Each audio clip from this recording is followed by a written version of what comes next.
Well, let's go to another issue. A UN push to downgrade the Great Barrier Reef was designed to jolt countries into adopting more ambitious climate targets, according to a bombshell new report.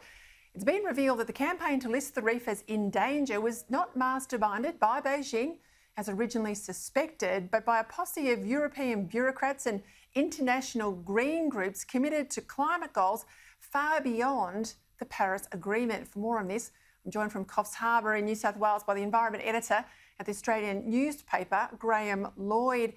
I tell you what, this is a very, I won't say surprising, because it's a conspiracy here, very clearly, an international green conspiracy, but it's pretty shocking. Is this all in train, Graham, ahead of the Glasgow summit?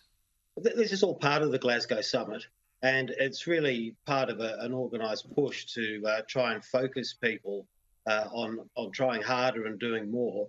And the Barrier Reef is really a global property that can really change people's minds and make them act. So the UN process, I think, has seen the reef as a great poster child to try and animate the meeting. It would have fed into a lot of other things that are going on, including a G20 meeting of environment ministers being held in Italy at the same time. They were being asked to really strengthen the Paris Agreement targets from limiting warming to 2 degrees to limiting them to 1.5. And the significance of that is this is the backbone of all the scientific reports into coral reefs. They say that they have a much better chance of surviving if the temperatures are kept at that lower rate.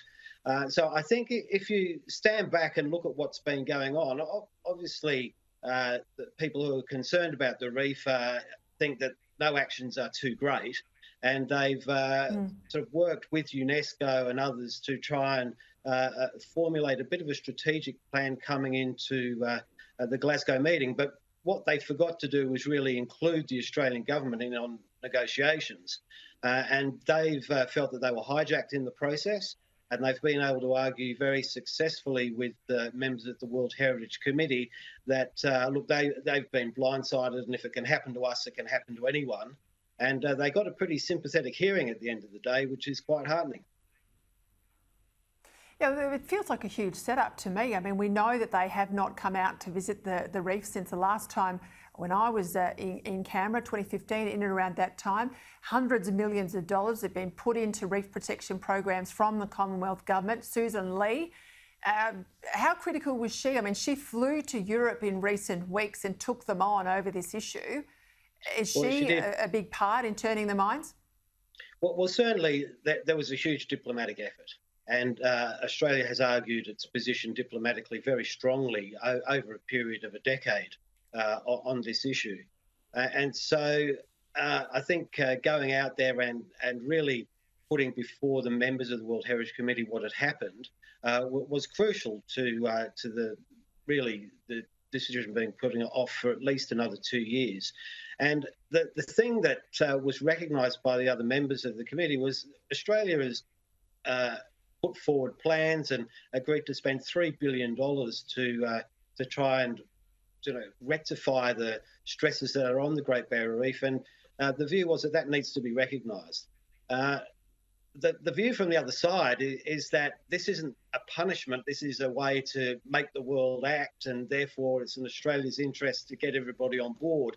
But in the other sense, what it does, it gives a very strong hand to those who would argue in Australia that the government should be doing more.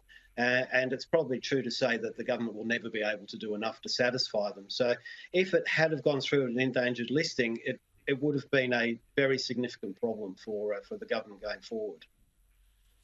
Yeah, well, I suspect some in the Green political lobby would have loved that to happen this side of an election. Graham Lloyd, thank you for your time. Thank you, Peta.